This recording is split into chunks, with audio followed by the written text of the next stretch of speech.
Hello, Let's everyone, and go. welcome to the Symphony. Symphony Entertainment, Gaming, and Arts is my gaming company that focuses on horror systems, indie games, organic content, and player agency, and attempt to bring a symphonic approach to horror role playing. I am your host and your storyteller, Bridgett, and tonight we are back with Sanguine Arch, Symphony's very first Vampire the Masquerade campaign that takes place in modern nights here in Columbus, Ohio. We only have one announcement tonight, and that is if you love it, help us keep it going. Symphony does have a Patreon. Actually, everyone on this call right now is, thank the Lord, a Patreon backer over at Symphony. There are lots of perks. There are lots of ways to get involved. There's lots of ways to support. If you have it in your budget, if you have it in your heart, please consider backing us on Patreon at patreon.com/Symphony Entertainment. There is a whole rollout specifically for Patreon backers to engage with the Sanguine Arch campaign, from modifying content, dooming or blessing your favorite kindred, or even potentially some new fancy merch that you should have seen about by now. Red lines have been discussed with the cast and crew. The X card is in play. X's can be sent via private message or on the Zoom chat, or they can be done visibly where we can see it. Symphony will also be using our standard red, yellow, green traffic light method, which can be called by any cast member at any time. If an X card, or not an X card, if a safety tool is activated, no judgment is passed, no questions are asked. Without further ado, let us unveil our cast. I'm actually going to start backwards from the way that our episodes are there, just to spice up your introduction life. So we are actually going to start with our favorite Bruja, Carl. Carl, please tell us who you are, where people can find you, and who you're playing. Hi everyone, I'm Carl. I can be found over on Symphony pretty much exclusively. I'm doing a lot of their digital asset creation, editing Oh, I love it. this, pretty much anything they're leaning on me for, but I like it and it's a lot of fun. I'll be playing Kevin Mercer, the Bruja. Amazing. Working our way back up the ladder here. Tiffany, hit us, baby. Hi, I'm Tiffany. I am playing Ivy the Banu Hakim, and you can find me on social media as Color Cat Designs, where you can find my art and other good things. Doc, hit us. All right, how's it going, everybody? I'm Doc. You can find me on the Symphony Discord, but various other Discords. Send up the Batman symbol. I'll probably come running at some point. If you look me up on Drive Thru RPG, you can find stuff that I've written, including one that, by the time this airs, has been out in print for some time, which is pretty exciting. So pick that up. And I am playing Connor Rowe the Ventru. Amazing. And last but totally not least, the one that breaks all of our hearts consistently, Tracy. Hi, I'm Tracy. Thanks. I am playing Rosalia Leah Lombardo, the Thin Blood and Barely a Vampire. And you can find me just about anywhere as Mythical Magpie on social medias.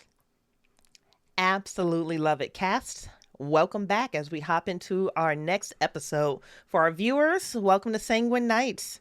I've been saying that the wrong way for the last recording. Carl, we may fix it, or actually just leave it. It's Symphony. We love fumbling around here. Welcome to Sanguine Arch, a modern tale of personal and political horror for Vampire the Masquerade, taking place in modern nights here in Columbus, Ohio. Kevin, please present our chronicle tenets. Tenant 1, never endanger or betray the domain. Our community is stronger together.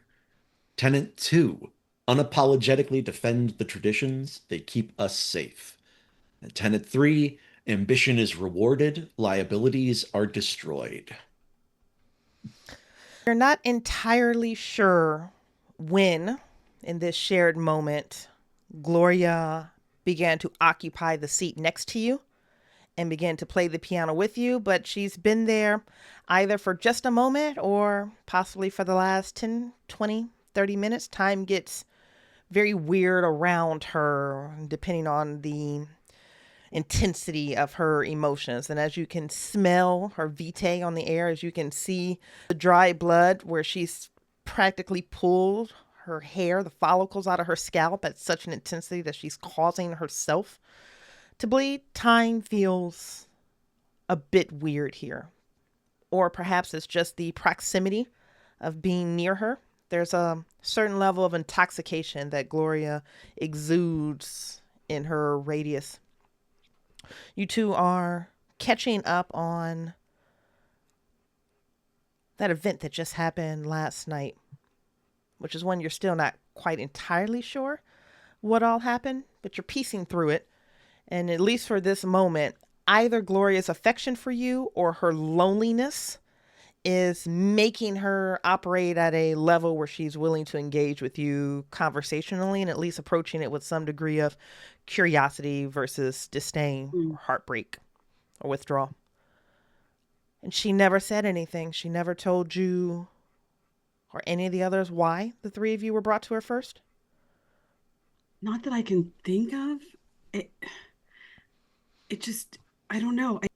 I'm unacknowledged. Mr. Rowe is unacknowledged, but Ivy has status. She has a reputation. So I don't know what of the three of us, but there's something about her home. I would really love for you to meet with her. I've never felt welcome in a place as I have in her home. And maybe that's not her haven. I don't think she slept there, but we all did. And that's not something I would normally have wanted to do. It wouldn't have felt safe, but it did. At some point while you're having this conversation, her left elbow abruptly nudges your elbow to fix wherever your fingering positions are. So it moves back. She doesn't actually interrupt you in the conversation, but it's enough of a jolt. It's like you need to get back on key wherever you are as she continues playing alongside of you. I've not heard of that woman. The first time I heard her name was at that last gathering. But that last gathering was particularly difficult for my family. And you know that that's the gathering where Hope Jenkins was destroyed. If you're going to bring in a principle of faith, there has to be a specific reason for it. And if you're going to bring in a principle of the faith, and her fingers or her eyes fall over your fingers once more, you're just getting ready to err on something. She doesn't nudge you. She just looks. She waits for you to self-correct. And if you're going to bring in a principle of faith, you're going to invest their resources with some specificity. The three of you were interesting choices. For all of the people that have a lot of status, and our family could use her, but she had us meet with her. There are a lot of unanswered questions. And one of them, Justice mentioned a hive. She winces. And he's been very busy. I think something's going on and I don't know what it is. Have you heard anything? Do you know anything? Those gracious fingers, those slim, almost ethereal fingers come to a stop. And she withdraws her hands. She folds them elegantly and drops them into her lap. And she shifts just slightly into the bench and she looks to you dead on. Something is happening with the Malkavians. We awake every evening with dry tears of vitae all over our face. It's been happening for weeks. We can't determine why. We don't know what the course is. It's driving our hunger. It's a nuisance now. If this escalates, it could become problematic. When is the last time you've been to High Street? A week, maybe? She slides herself off of the bench and you can see her fingers already going back to wearing those coils. I think worrying her scalp. She'll try to reach out and touch her hand and take her hand in hers and clasp them together. She may not be Edmund, but she's going to try and give her some stability. What's most interesting in this moment, Tracey? Her pulling away or her accepting the affection? Especially being that you're fresh off of I Am Muhammad's experience. What's most interesting for the story in this moment? I think there is something to be said for either response. Right now, they are sharing a moment that I'm not sure they've really had together. Mm-hmm. And I think in this moment, maybe Gloria understands that without necessarily her instruction, despite all that's happened to her, is still trying to learn how to play the piano for her. And I think that moment of vulnerability may offer her an outlet for her own vulnerability.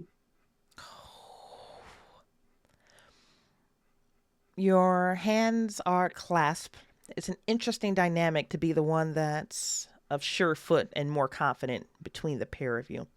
Because you can tell this is an uncomfortable moment for Gloria that she's not resisting, she's not pulling away from. But it is a moment of discomfort. For someone who doesn't have a problem showcasing her vulnerability, she doesn't actually like showing her vulnerability. It's a Malkavian balance. She holds onto your hand for a moment longer, and then almost as if she's stretching out her wrist, she disengages. And she'll let go. She'll fling out her wrist. Then she moves to a drawing table that's in the back.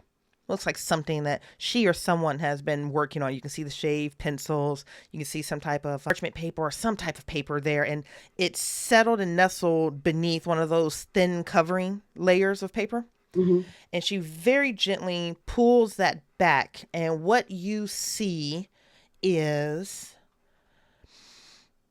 a pencil sketch of meticulous, exacting precision that looks like a duplicate or a replica of High Street somewhere in the late 1800s, with those big arches that you are very familiar with since you've been in Columbus for some time that cover across High Street. There are rows of them as you go down High Street. What you're looking at right now is probably something akin to a Crafts 4 or a Crafts 5 sketch of insanity with the level of precision and perfection that has been invested in it.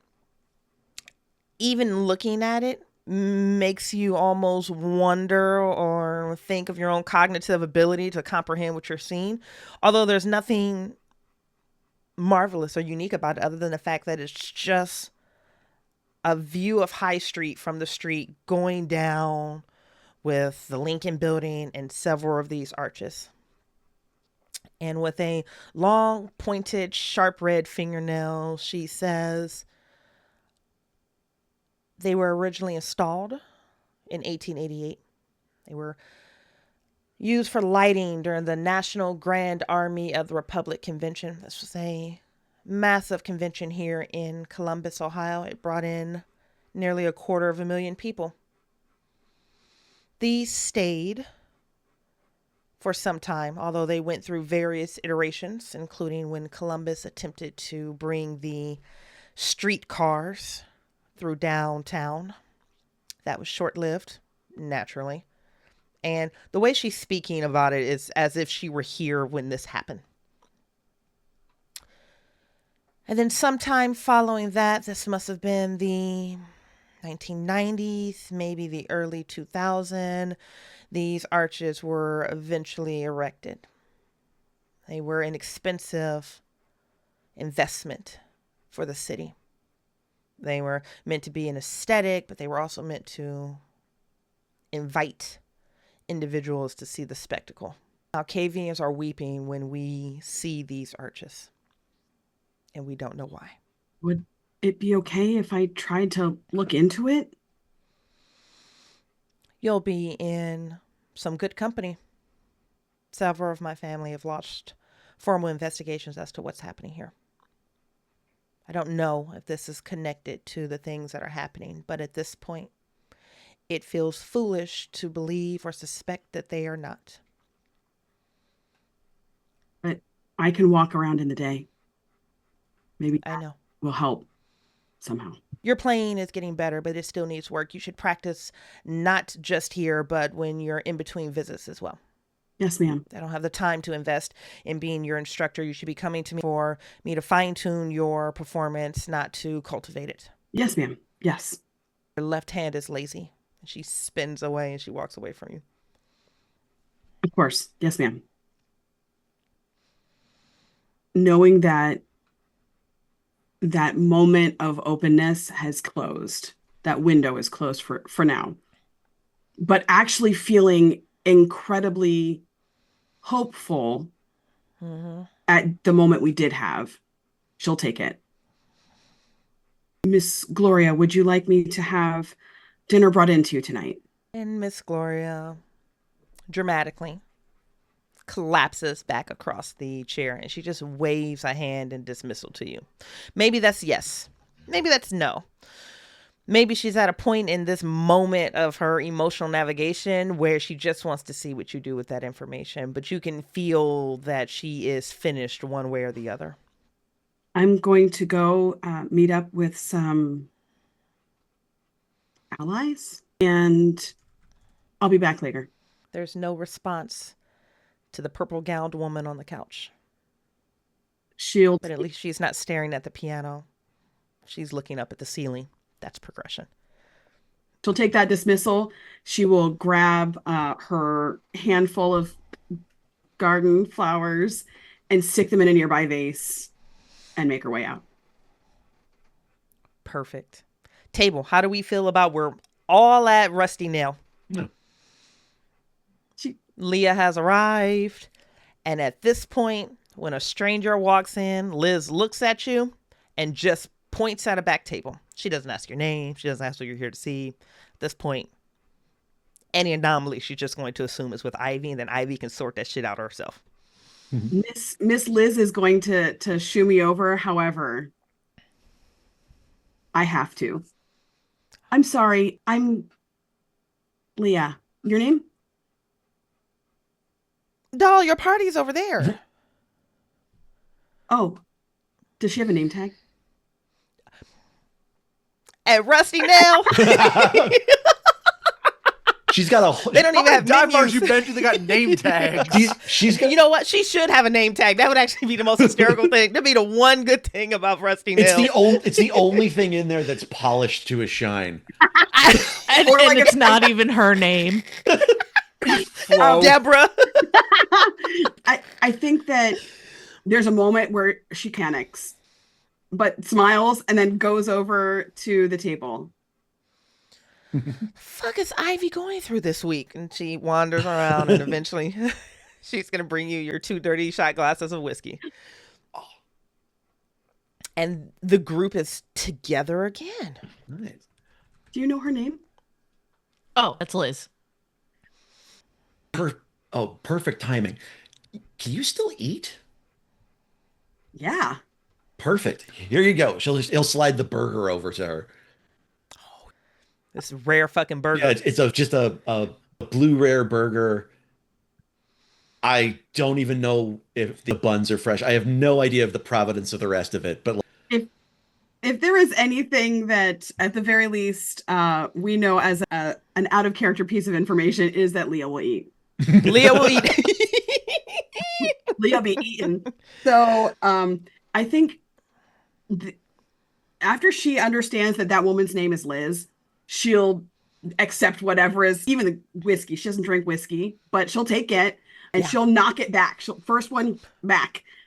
And obviously she knocked that back bravely for someone who in just a few moments is going to be like, I'm going to look at you across the head and be like, and she'll just start eating. Do they have any onion rings? I don't know, Tiffany. This is your bar. You think they serve? You think they got onion rings here? Oh, they might. They're going to be frozen grocery store ones, but because if they're going to have a fryer for fries, they'll do whatever then. They'll do whatever they caught on sale at IGS. They'll drop it in that oil. Mm-hmm. Got it. they come with a distinct. That's why they don't have a taste menu. They come with a distinct taste of freezer burn. And the marinara is definitely leftover ragu from the spaghetti 3 nights before. But For sure. they do they're have somehow overcooked and cold at the same time. Does it? For sure. You don't come here to eat. That's your actual fault. trash? Because she's eaten trash before. So That is true. gourmet. Listen, gourmet, honey. And somebody already paid for it too. This is Christmas. Now, Listen, babe. she's not going to digest this like a normal person. However, She can eat it. Yo, yeah. I'm gonna Enjoy take it. the napkin dispenser, those ones with like tissue paper for napkins, and I'm gonna Yes. like scoot that in front of Leah. Let me go. Yeah, there you go. Is nobody else eating? I prefer not to. And I'll just like look at the shot glass in front of me that is clearly like a little puddle on the floor. The food's not good here. I don't want you to feel awkward. Kevin will pull out a backpack he's been wearing that is definitely 20, maybe 30 years old, beat to hell and back, but still clearly repaired and patched up over time. And he'll reach in. There'll be a little cool, not a cooler, but like a small sealed can in there. It'll be a little bit of a bag, and he'll take out a metal straw and puncture right into it like a Capri Sun, and then he'll just take some sips out of it. You can see probably on his lips that it is blood. But Isn't it better fresh? Why would you want a juice box? Sharing a meal is culturally significant. I don't think my food tends to come around these parts. oh, you're fun, aren't you? So I actually got some information. Oh, perfect. It's not what I was hoping to get. But that's what we're meeting for, right? To talk about things. Because like I said, knowledge is power. So maybe you guys already know this. And if you do, I guess. But anyway, Malkavians struggled, obviously. I think, were we all there together when we were told that? Okay. Yep. Well, so we saw how difficult it was for them that night. Apparently, it's still very difficult for them. And for some reason, when they go down High Street, anywhere near the arches, they all weep and they can't figure out why. They don't know, but it is overwhelming. Something about that significant. I don't know. I'm not a historian, but she said that they were initially erected around 1888 or something, and then eventually have been replaced on and off again. But then these ones that were here were installed in the late 90s or the early 2000s, and they've been standing there like this ever since. But these ones, I don't know if there's a weird metaphysical thing or not, but I'm just going to tell you what I know and then see if you guys are smarter than me, which you probably are, and you can just, but that's what I learned. Question, storyteller. Do we know what the building of the Chantry in Vienna looked like? It was Okay. a castle right on the outside of Vienna. Well, that squashes that theory. Does Kevin know of any occult significance to those arches beyond sort of what they're currently doing to the Malkavians? Oh, that is such an amazing question. Let's throw some chops for it. I absolutely love the idea of throwing some chops on that one, baby. So this feels for me, Kevin, like a great... hold on, I'm pulling you up right now. It would be a cult with probably intelligence or wits. It's a cult in intelligence. I'll take it. That works. Cult plus Oh, I intelligence. love Okay, it. cool. All right, baby. We're gonna go in 3, 2, 1. I hit a pick. You hit paper over my rock. What is your total? And I'll compare that to the DC that we have here. My total is 6. It is 8 if it has anything to do with vampire lore or society. Oh. So you said with an 8? Yes. It'd be an 8 if it's specific. It specifically involves vampire society. All right, honey pie. Give me just a quick second to consult this awesome table that you made for us. I love this thing so much. It's so much better than trying to jump through the actual book. Here we go. So the difficult rating on this one would actually be an 8. So it is not a critical success, but this is still a very impressive success. Now, Carl, this is where you and I are getting ready to have a good time together. Okay. I know exactly where this is going from a directionality standpoint, but I haven't pulled the minutia together. So I just want you and I to have a brief conversation on what you know about these arches. I will tee up a few things and we're just going to see how this builds together. Whatever is happening in Columbus is focused along these arches that are going down High Street. It's an ongoing thing. Malkavians are particularly sensitive to it because something shifted, something broke, something shattered, something disconnected when that Tremere came in and told them the story about the Chantry. These towers are directly tied to something of significance that's on its way to Columbus. Mm-hmm. And from an occult standpoint, these towers, you've heard in your occult, this is where we're going to start building. You've heard in some occult practices that various towers are symbology or history or gateways to the arrival or the departure of something. Okay. And a strong emotional response to it from supernatural is typically the early warning system triggering, saying it's almost here. It would make sense that the gang girls caught it early, and they did, which is why they're gone. Talk me through what may be some interesting things to continue to throw at the lore that I've just developed with you there. So let's go with a couple of background things. Whoever built them with no instructions and no architectural plans. Were they kindred, kind, or other? Other. That was a good answer, apparently. Zoom was like... So something other built these arches, the original ones that were erected in 1888. I think Tracy actually wrote that down correctly. With no blueprints, no plans, either by vision or insanity or something else whispering to them what comes next. I think that happened. It was a separate event. But when the Tremere set up a small chantry here in Columbus, they were able to sense its sympathetic resonances. Okay. And they were able to direct some of their sorcery through it.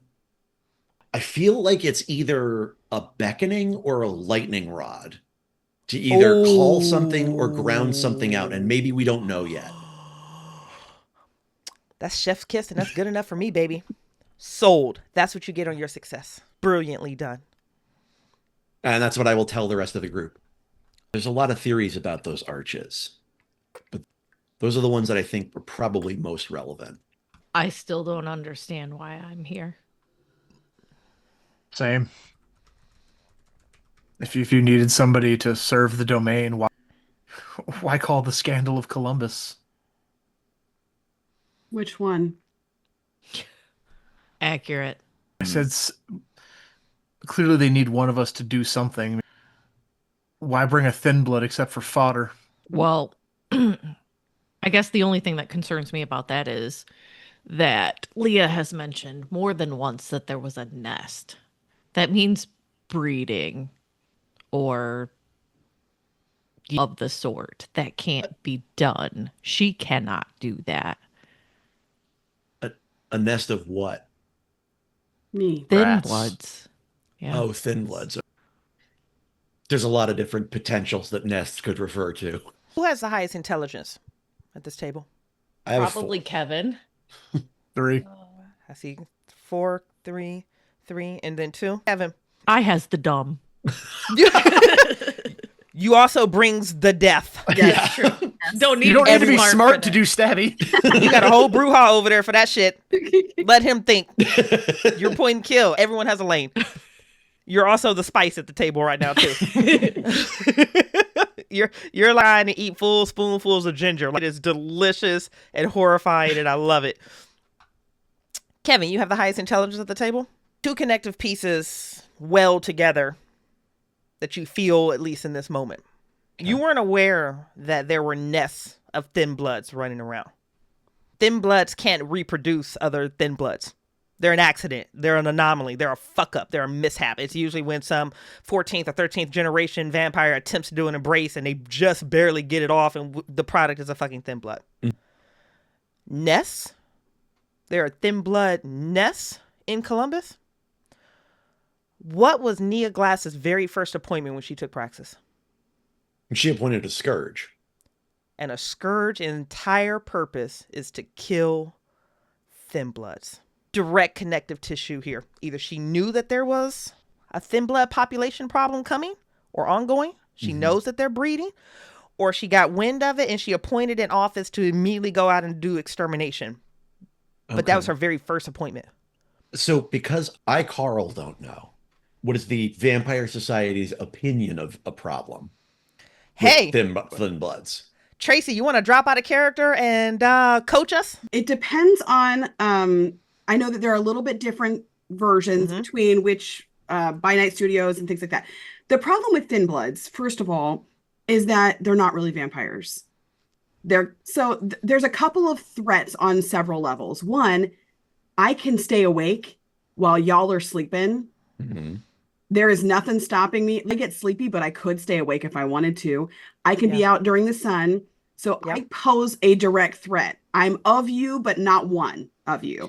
That's one. Two, I can't remember if Gehenna is a thing in by night. It is. Okay. Tell them. It has been declared that there's like prophecy that when enough thin bloods run the earth, those are the end times. That's it. End times. It's not just for vampires. It's just the end times. And so a thin blood showing up is a bad thing. A couple of thin bloods is a problem. And again, like Bridgett said, in theory, thin bloods should not be able to reproduce each other. So either there is someone going around who is intentionally creating a bunch of thin bloods, or something has happened genetically or whatever, and they have evolved so that they can create more of themselves. And having more than a few of them around is a sign of the end times. And if you believe far enough back, the whole concept of the stability of the Camarilla is following the traditions. And one of the most unspoken traditions is that thin bloods are a sign, a herald, a harbinger of the end times. Chef's kiss, Tracey. Thank you. Nice. 1 is unacceptable. 2 is a problem. Columbus has nests. Don't mind us just having a whole ass conversation in the chat there, Bridgett. I know, it's so funny. You guys are having a whole conversation. The funny thing is, in the thin bloods, and I know this is off recording, and I'm sorry to take time to do this really fast, but the book specifically has what happens if a thin blood diablerizes. They have specific rules for it. It's good stuff too, actually. They have very specific rules for it. But so it's 1 is bad luck. That's someone who was a low enough gen that made an oopsie. And if they don't fix that by way of, that's a big problem. Yes. I don't know how we get back into. No, that was absolutely amazing. You guys have various pieces of information to share, but I do love Tracey's questions. But again, what the fuck does that have to do with me? Yeah. Why am I here? All right, so that's a big hanging mystery. Does anybody have... I know Justice. Everybody knows Justice. Does anyone have a relationship with Justice? I don't even know what clan he is. It's best you don't ask. He doesn't like to talk about it. I feel like he's Clan Justice. So a caitiff. Ooh. No. He might be. It's possible. If you claim no one. It's not that he claims no one. Your people like mystery, right, Miss Ivy? This is his mystery. I think sometimes people like to skirt people's assumptions of them. And I think he doesn't want people to make assumptions one way or another, so he just doesn't. I think the people who need to know. I think you're naive and too trusting. You could be right, but I've got no other choice. I could try and shut out and be awful to the people that might have a chance at helping me. And she looks over to Connor pointedly. But I think that is, I might die anyway. And if I do, I want to make sure that it matters. I want to make sure that my people are taken care of. But I also care about people. And I don't think that's a thin blood thing. No, but you have to think of your own survival. And you can't trust everybody. And I look like around the table that you come in contact with. Maybe she's right that she wants to make sure that her people are taken care of. You can't fault somebody for wanting to do that. I think as he agrees with, she takes that other shot. I'm just gonna watch you take that shot in silence this time. There's no reaction from my face. But you can tell there's just something like the hamster wheel is turning in the back of my head, but Yeah. I'm not gonna say what. So, anyways, Evan, you Yeah. were sent to speak to us. Well, I was actually trying to track down Ayan Mohammed. You just happened to be at her house. But like I said, you're all part of this mystery somehow. And I'm worried. Well, not worried. You've all been saying some things. I'm thinking someone we don't know about is making a power play with either deniable assets or with unexpected pieces on the board. Because all three of you have scandal, and I don't want to say not well liked because I like me, but I'm not exactly a typical Bruja. I'll say. You seem to be using your brain. Also, I'm making an assumption here, but because I'm assuming Leah didn't want to be a thin blood, and I'm assuming Connor would like to be his own person by now. So we all have scandal, but it was Mhm. forced on us. And I'm wondering if the key to solving this or trying to figure out what might be going on in the city is also linked somehow to your own individual scandals. When you say that, there's a noticeable shift in my body language and just it's not so much a scandal as much as Mr. Prim will release me when he thinks I'm ready. The whole Dom sub relationship is voluntary, right? You do need some aftercare cookies. Well, I'll look, just rub that. I'll rub the cheek that you may now notice is healed. well, Yeah, aftercare. Mr. Prim's been around for a long time, so maybe he's hiding scandal by making everybody look at Connor. Oh, there's definitely something fucky with that guy. You just see my hand just like clenching at the table, but I know because you are acknowledged and I am not. I'm just gonna flex those fingers. And just, I don't pretend to know his business. Nah, Doc, we're going to take that a little bit further. Vampires cannot stand to be humiliated. You're a venture. We Yeah, are for that's- sure about yeah. to throw a fury chop right now. I had a feeling. Oh no. No, we not. No. Now, this is the point at which we need to determine who's sitting across, who's sitting next to. What this is important. This Actually, right. Tiff knew what she was doing. You should probably make that chop. Then we'll determine whether we need. We'll determine. Let's see how this. So, baby, we're gonna go for a fury frenzy on this one. Humiliation, insults, and provocation all risk triggering a fury frenzy.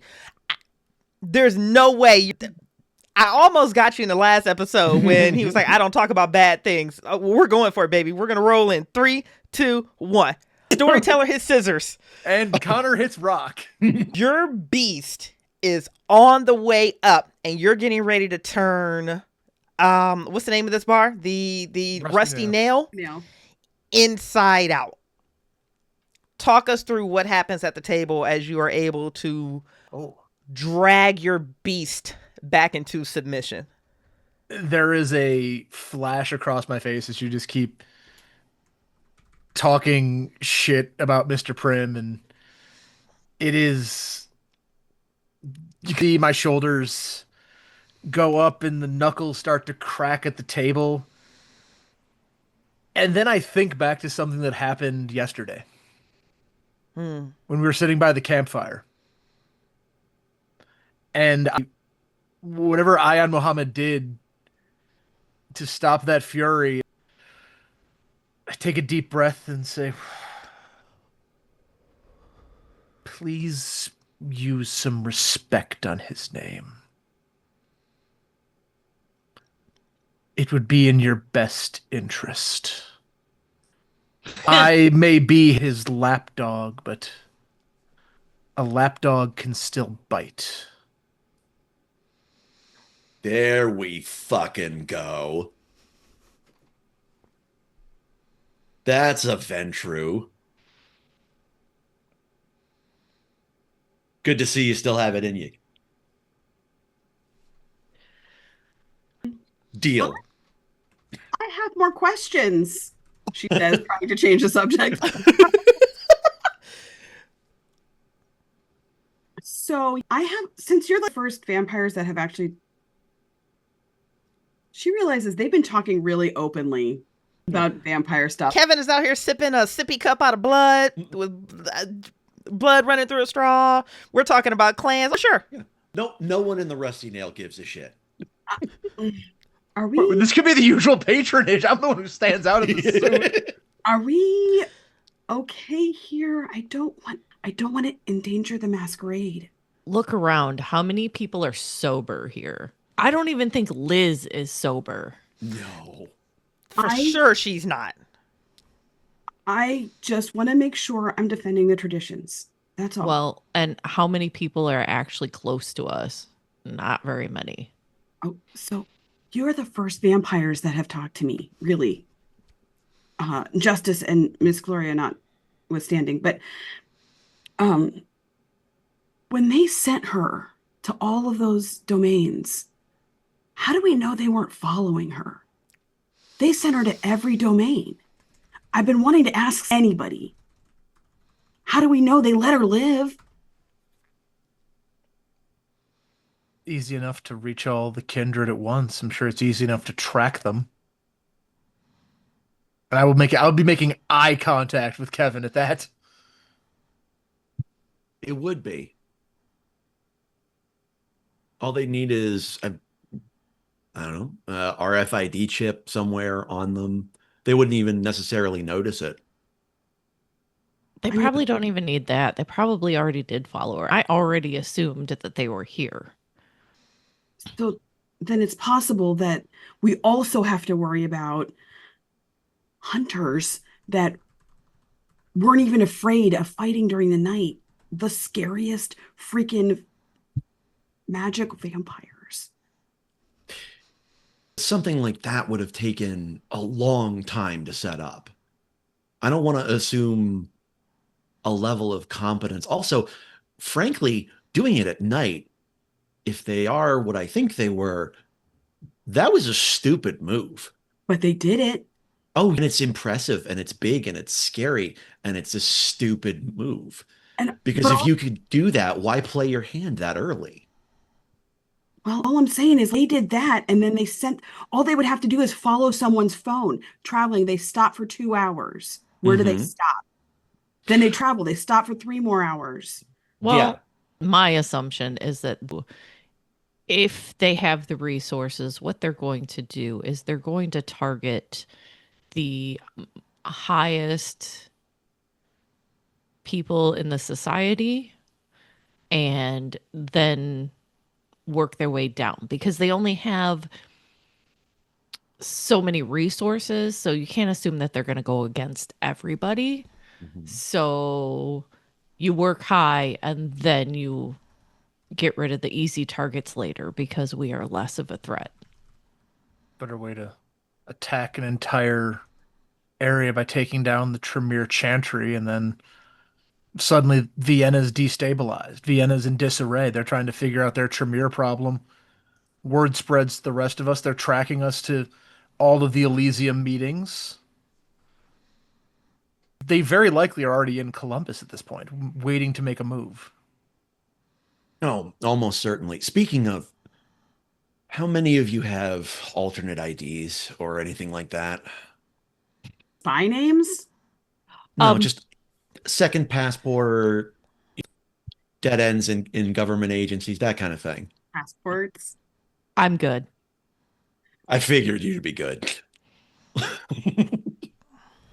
Let's just say the Connor Rowe from 30 years ago is still a specter hanging over me now.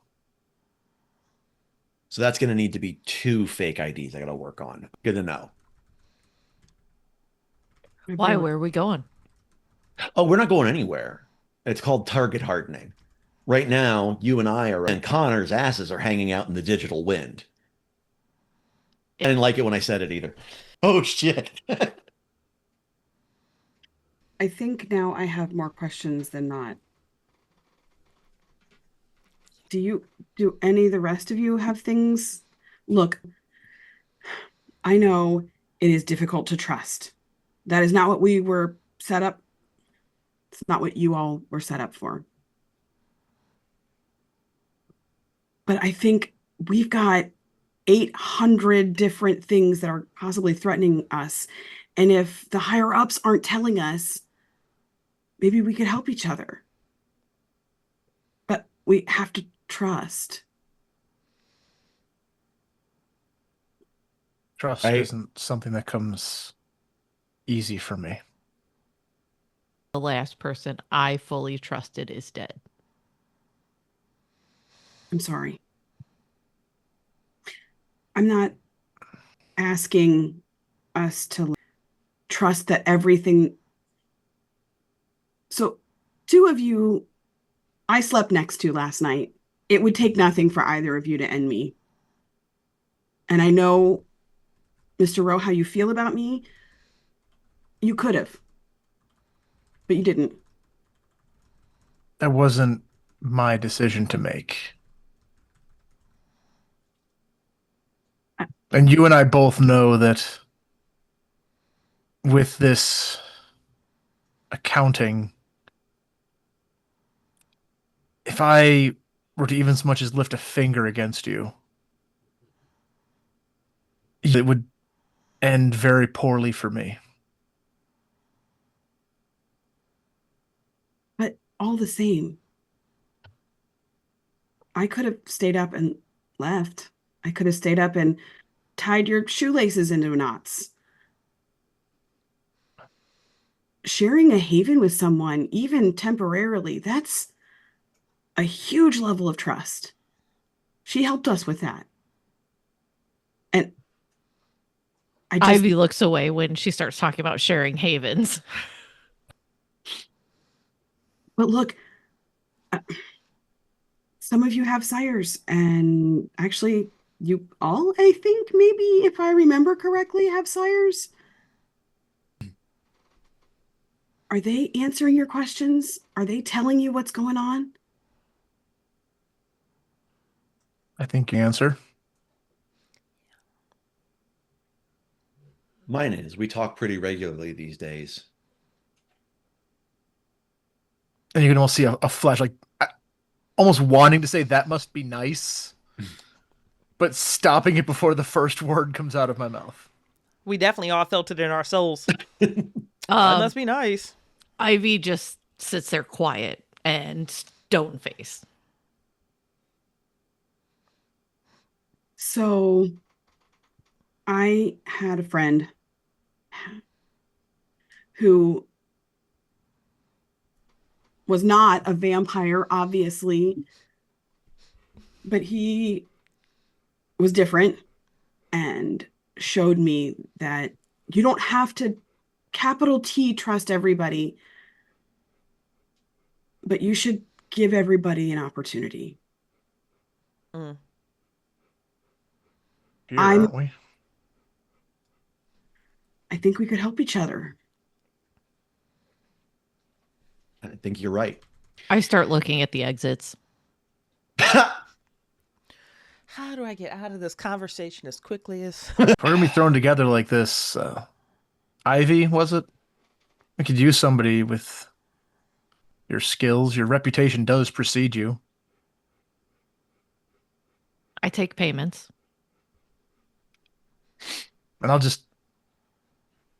Do I look like a kindred who could offer a favor? Oh, you can. Everybody has something. Guess even a lapdog gets a bone. So are we going to move somewhere else? Because the burger's gone and We probably should. We've been here for a bit. So is our maybe coterie going to break up? Relocate this conversation either elsewhere or go about your business and re-meet up later? Is that what I'm hearing? I think maybe relocate at least. Let's relocate. I think we still need to keep hashing over some of this, but we've talked openly enough in public. I don't want to stress it too much. Up High Street, there's a place called the Park of Roses. There's this really cool gazebo. We could go hang out there. It's a nice night. Finally stopped raining. Mr. Rowe, can I ride with you? Sure. I look offended. And you can call me Connor, please. She'll start literally tidying the table. She's pre-bussing it for the wait staff because that woman is about to have a baby, maybe any minute. So she's pre-bussing the table and then starts to get up to make her way out. It's almost like you pre-bussing the table and the shift is just enough for at least in Liz's periphery that she knows that it's time to present the check. So, of course, chicken scratch on one of the old diner tabs that has sales tax that's been miscalculated lands directly in front of Ivy. And then she just stands. And I slide it on her. Yeah, I'll grab the check. And I'll pull out my wallet, and Mr. Prim always makes sure that I have a nice allowance, and I'll put down an obnoxiously larger amount than it should be for this because I don't go to places like this. A 30% tip seems like nothing when you're drinking. I hesitate to use the term whatever whiskey that was, but I'll look at it and then almost seeing that she's probably having a kid soon. I'll put down an extra $40. Holy shit. So, you know, American culture is really weird about money, and wait staff isn't supposed to directly acknowledge how much they get a tip because apparently that's gauche and you're not. Nah, Liz sits there and actually counts all this shits out and then counts her tip out separately and then looks at the two. It's very open face. It's not even a lack of shame as much as it is open face appreciation. She's like, damn, thanks, doll. I appreciate it. I'll just nod, walk away. But I do want to catch Kevin before we leave the bar. See you later, Looks at Liz. you.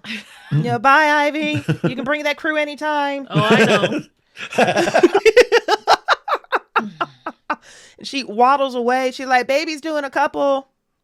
But she'll be back to work literally 3 weeks later, if she takes off at all. 3 weeks seems like a long time to be off for her. She and that baby might be here. So Baby's behind the bar learning to mix drinks at 3 weeks old. Right. Baby's first old fashioned. Right. A rattler or a muddler. She waddled off. Baby's doing too. Kevin, can I talk to you for a moment? Sure. As What the do you other, need? I'll tell Leah. I'll be right out. It's the Mercedes down the street. You can't miss it. It'll be up on cinder blocks. I was about to say, you're absolutely going to miss it. Kevin, I have a weird question for you. Sure. You're acknowledged. Yes. Why are you talking to me like I am? Why would I not? So don't pretend to not know who I am. My sire, you know me. You know that I've been under accounting for 30 years. Why treat me like an equal? That's a You know really... I'm not. No. Let's be honest. I'm sure, well, I don't know what you were before, but you seem like a relatively smart guy. There's been cultures throughout history who had supremely fucked up rules. And let's be honest, this is good stuff for the most part. I don't have any particular issue with the Masquerade. A little bit about how it's executed, but This is a little bit of a fucked up thing we have going on here. And You come to the scandal of Columbus instead of my sire. There's a reason that he has so much status to his name. he's a ruthless prick who's been backstabbing for God knows how long. And I don't know a lot about him. Please, just Every single What's- every single thing I've heard about him makes me not like him. And I'm not going to say anything bad about him to him, look, but he I'm not made going to me- pretend to like the man. He made me a promise 30 years ago that I'm still paying off to him. What was the promise? Maybe someday I'll be able to tell you. Why can't you tell me now? Because honestly, I don't know if I trust you enough. That's fair. I'll work on that. I hope you do. Let me ask I've you done something. things in this life that I've written checks that I'm still paying off these years later. I'm sure you have. We all do that. But let me ask you a smaller question in return. Have you ever truly once just told him no? I'm sure you've felt it. I'm sure you've wanted to. I'm sure you've been following the rules that he explained them to you, but that's not how all of us operate. And I just wonder how much of that in there, how much of you inside there wants to tell him to go fuck himself?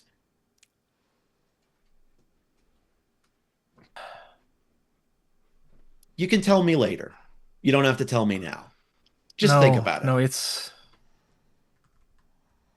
the first time I told him no, he snapped my wrist.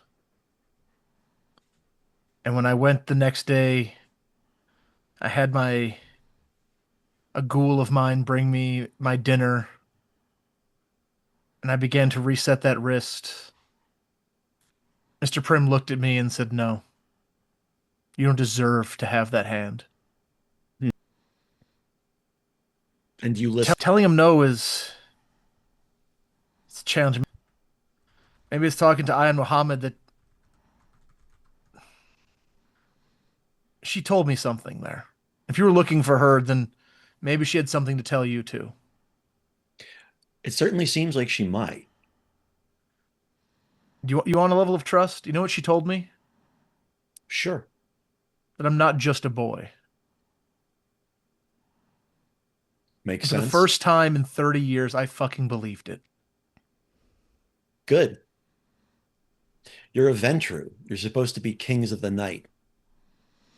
Let's find a way to get you acting like it. Maybe tomorrow I'll have to make a phone call. All right. I should probably go find my car. I feel like I know enough about the underworld in this city to know that that car is probably gone, and poor Leah's wandering the streets lost. Hey, let's throw some chops. See how that car is doing. Yes, ma'am. I'm Kevin's ride, so I'm not just going to leave her. but- Yeah. Nope, let's just do it, baby. We're Right. going in 3, 2, 1, shoot. Oh no. Storyteller took paper. Oh no. Oh no. So Tracy, this is not going to work out well for anybody. I have a question. Is the car gone? Is it just completely gone? Or are the wheels just gone? Is the windshield shattered and the doors open? How fucked is this car in this moment? I cannot imagine in the year of our Lord 2025 that car's there. It's so he's parked somewhere in the back. You don't see a black BMW. You're looking. Maybe you heard him wrong. Maybe he said it was a Saturn. There's a Saturn there. A Kia. No. There's a Kia. That would be too. That's an electric car. So I'm looking around for the car. By the time the party reforms outside, Connor, you have full confirmation that car is gone. Big gone. Ivy's That's just not leaning gonna up go well. against her car. Is Do you have room for 2 more? Yep. Tiffany's face. Do you mind if I ride shotgun? You might have to fight Kevin.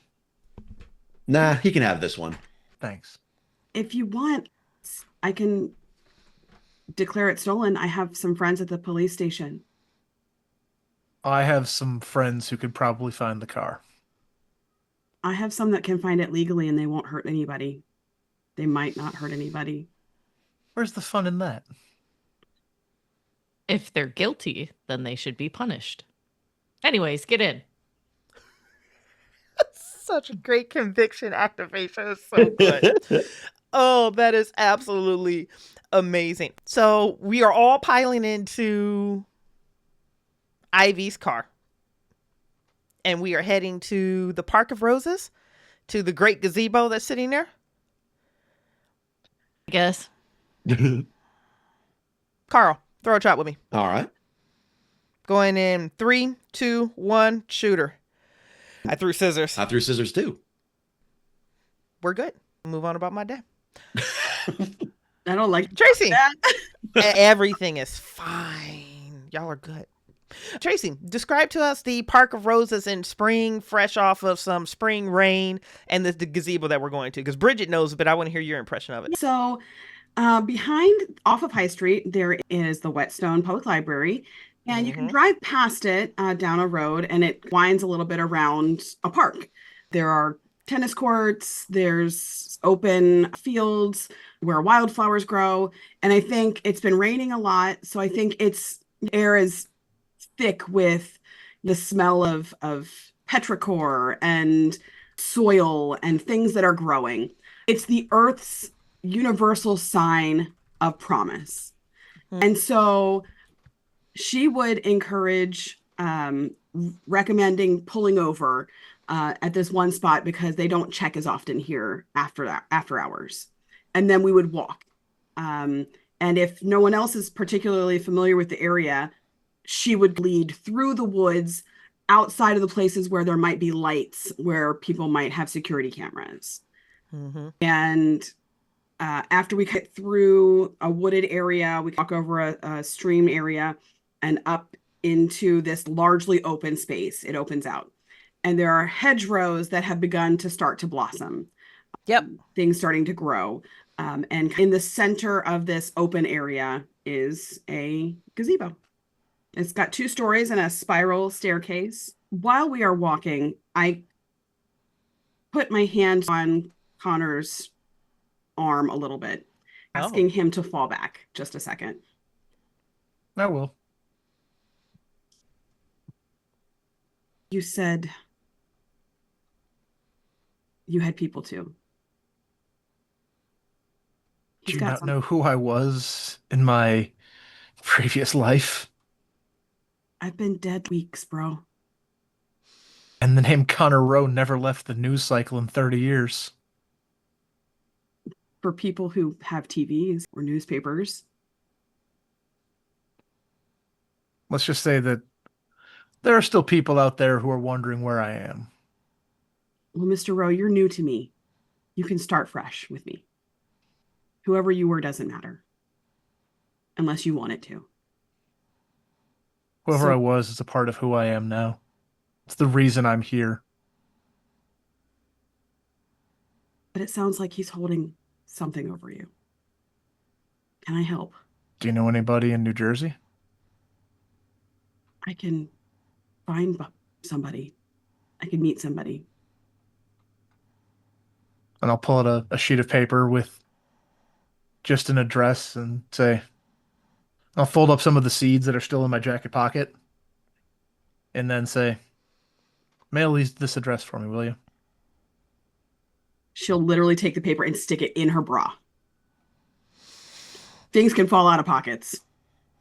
Listen, boob security is a real thing. It is. They ain't going nowhere. You ain't getting pickpocketed either. And she, like, I just continue walking. At that point, I feel like I've pressed enough in that moment that I don't want to push my luck. I've had a good night with Miss Gloria. I feel like I might even be making friends, maybe. And I'm not going to push any farther.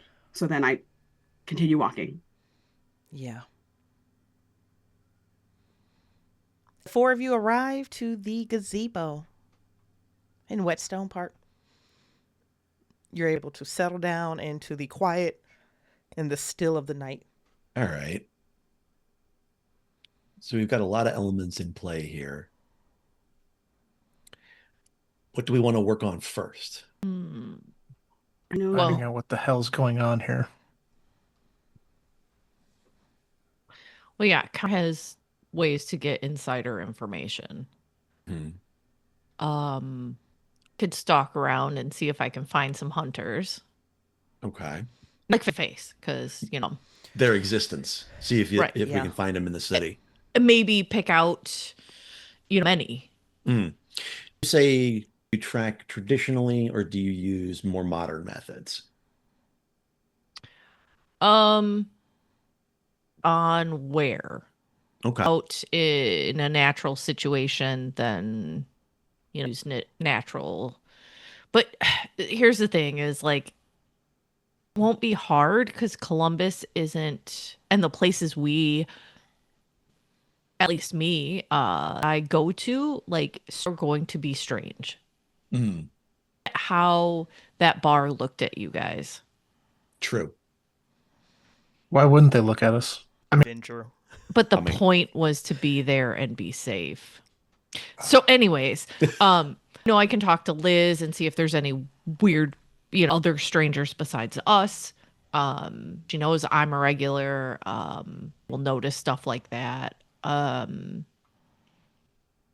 need an assist from a more modern perspective, you just let me know. I can probably arrange that.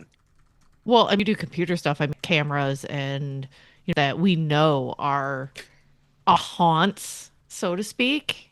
Okay, sure God, I can there's- just say it. Yes, yeah, I will absolutely do some hacking and figure it out. Okay. All that stuff is a thing. And that's what they use too. So them. Yeah.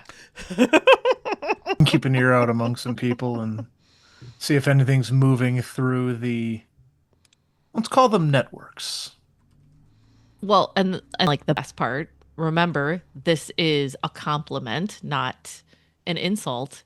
But Leah goes mostly unnoticed in most circles. So she might hear things that people won't, or other vampires won't say in front of us. True. Perhaps it is best that we have a thin blood among us then. Well, it is because most people aren't going to notice or pay attention or watch what they have to say because they think she's nothing. But she's clearly got an advantage on them. So that's just my suggestion of a plan. No, I like Our it. strengths. Let's play to our strengths and get an assessment of the level of the threat we're facing here. Because there's a lot of shit going on. We don't know who's controlling the strings. From you three, can I get a temp check? How do you guys Ooh. feel about Nia Glass? Oh, let me sit back for this one. This should be good. And have you First, heard about to grab anything popcorn. from former Prince Yu? Haven't heard anything from former Prince Yu.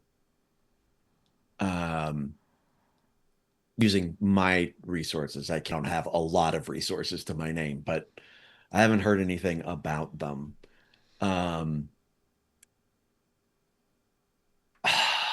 Glass is incredibly impressive, and I'm wondering why she settled for just Columbus. Because she has more information on most kindred and probably most important political and movers and shakers in like the Midwest than anyone I can possibly imagine. So why did she settle for this? It feels like she is either just doing a half step up in power to stay unnoticed, or like she got an agenda that nobody knows about. That and the whole blood bonding thing is very weird. Or does she owe someone? That I should have thought of that. Fucking Odex. Look, know that rumors are not necessarily. I'm just gonna say it. Yeah. Can you watch us all? Can I watch you all? Yeah. I pull up my phone. Well, first of all, that's not even on the Vampire Network right now, but yes, I can track that. That's just an unencrypted smartphone. And it's been around me for more than 30 seconds. So yes, that I can track. Well, no, I've got your app. Oh, good. Yes. Guess I'm asking because if you could, not saying that you can, but if you could, theoretically, hypothetically, you could see where she spends most of her time. Theoretically, that'd be possible. That's No, it's a violation of personal autonomy. You'd have to be careful there. Sure. Nia Glass is one of the few people I've seen Mr. Prim even give the slightest amount of deference to. And that, frankly, tells me a lot more about the woman than a lot of the rumors I've heard. Mm-hmm. Shouldn't say anything more. No. A couple weeks ago, I thought you all were terrifying, but I always found her really nice. And after I met Justice, and before I was given my mark and spared, he gave me a piece of advice. Okay. The advice was that the long and short of it is there are people amongst this society that will make you think something is happening when it's not. Mm-hmm. And until I saw that she was Prince, I genuinely just thought she was the nicest person I've ever met. And of all the people who had more standing than her, of all the people who should have been next in line, she used what she knew and she became Prince. Mm-hmm. You don't need status to know things. No, but you need to know how to use it. I know stuff about people, but the way that I look at it, it's not the same. She used it to get herself where she is, and no one objected, not a single voice. Prince, you disappeared, and not one peep. Well, that's a blood bond for you. And also, she probably has dirt on everyone. Just assume it. You don't need to assume it. I think we all know it. So I Probably knows where the other thin blood nests are. She'll parse out what she needs to get what she wants. she sent Justice to find them the day that he found me. She knew. And she kept you. Does anyone She happen, gave you to Justice. does anyone happen to know if she's a true believer about this whole Gehenna prophecy? Mm. Brought in Miss Muhammad to talk to us. Yeah. How do you know we're the first? You saw the art studio. I don't know. It's the first that we know of. You're first in everything if you think you're the first one to do it. Did Mr. Prim go? I know that He Gloria wouldn't didn't. say. And also, I don't know that I trust that lady either. Making us feel so safe and calm and, oh, I got the fuzzies. Like, I don't trust that. People don't do that. Yes, they Maybe do. some of us needed that. I'm not saying it's not needed. I'm not saying it's not helpful. I also don't trust it. Well, I what cannot. sorry, but I know. I know that the two kindred with whom I am in the closest proximity did not go see her yet. And they brought us there before my regnant, and my accounter. I'll tell you, both of those need her too. They need her services or whatever she offers. But they sent us. And I think there's something curious about that too. And Kevin, intelligence moves. What you trust and what you don't trust is all personal opinion and perspective and preference. But Odex did tell you that you three or those three were the first ones to be sent to her. So either he Yeah. lied to you or the NOS intelligence is bad. Mm-hmm. They were the first three to go see her. Yeah. Willing to take that on faith because Odex may lie, but he doesn't have a reason to. And I think a distant third possibility is that the NOS info is bad. Yeah. If we want to, so we've got tracking the hunters, we've got finding Miss Muhammad, and we've got maybe trying to figure out how many thin blood nests are popping up across the city. And maybe if we can find out a little bit more about the arches, there's got to be some Tremere left in the city somewhere. I think I touched my scar. Absolutely haven't been given to me by the local Tremere. I don't know that we need the Tremere. Maybe not. Anyone who can use, I'm just versed in the occult, would be useful. I can do that. Oh, shit. Okay. Don't have specific. I don't do the same kind of things that they do usually, or they're known to do. I do have enough in the occult and magic. I could probably work something out. If not, otherwise I can to some of my siblings and we could probably work it out. Okay. Would be good. I don't know. I would could jot down everything that Kevin knows, like the rumors and stuff like that, for her to take back just to help her jog their memory. Yeah, kind of springboard into the conversation. Here's what we have, what we can build on, or research from there. Yep. All right. Okay. This sounds like you guys have a great game plan with some interesting action items to kind of in and go for. As we close this session out, there is one thing I'm particularly curious about on a one-to-one storyteller to character perspective. And that question is, what are you looking for out of this experience? You want something. What is it that you want? And that's my question to each individual kindred at the table. You've agreed to trust each other, and that's an extension of the word. So it's more like you guys have agreed to work together on this particular project. That was already a hurdle, especially on three of you that just believe in full isolationism. So that was a choice. You're investigating items that are well above your experience level. Arches that weep blood or causing the Malkavians to weep. Praxis shifts and political maneuvering. Tracking kindred. That's dangerous. That sounds like an automatic death sentence. So you're looking for something. What is it?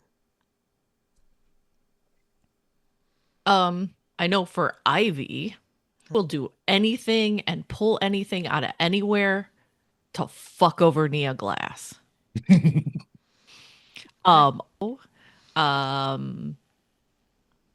Distraction from what? Only not even 2 months. Yeah. And she has to get back to her life and to the way it was so that her siblings stop looking at her, so that her sire will quit side-eyeing her, so that she can be like, I'm the person I've always been. So that's Ivy. Flawless. Absolutely flawless. Next. You want something. What is it? I'm gonna pull a Tiffany and volunteer Tracey. Oh, That's so rude as disrespectful. hell. Well, That's so disrespectful. it's very disrespectful. Just wait until the DMs. Okay. Really? Okay. I think there are two things that Leah wants. She wants to not even make a name for herself, but be proven that she is useful. She's not nothing. She's not a rat. She can be useful.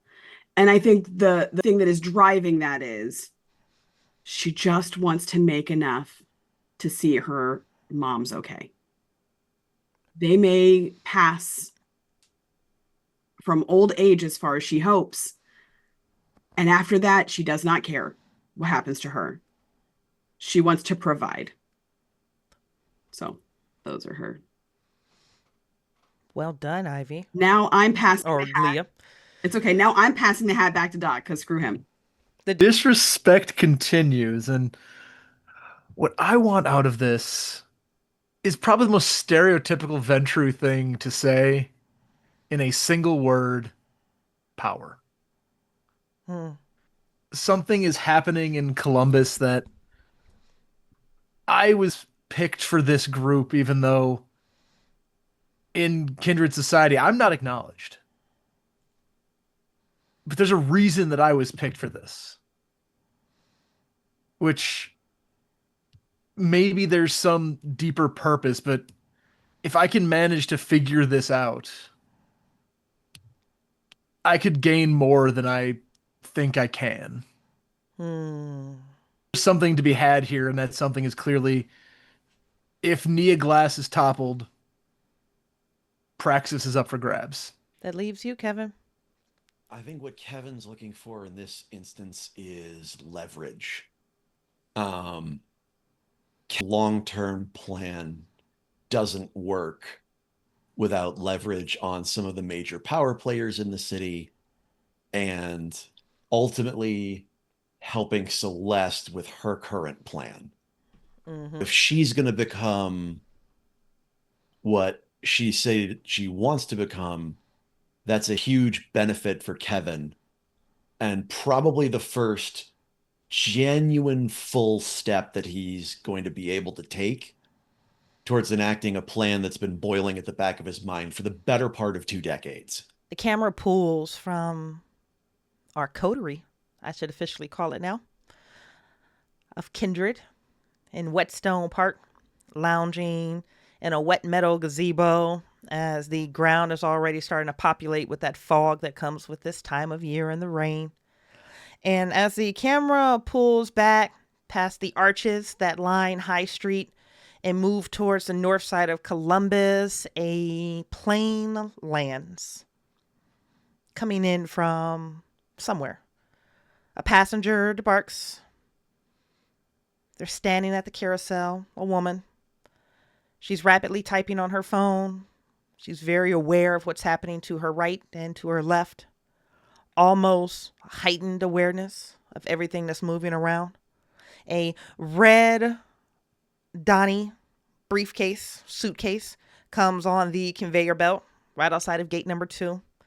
She pulls it down, and just like you always see on the tags of luggage, it's her first initial, which is Maria.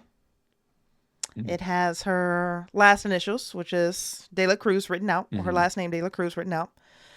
And the luggage has CMH, and it also has her departing airport, which is VIE. And that, friends of the Symphony, is where our show ends for tonight. Thank you so much for joining. This has been an absolute delight. Thank you for watching the replay. Thank you for watching live. And we will see you again for another show shortly. Bye, guys. Bye.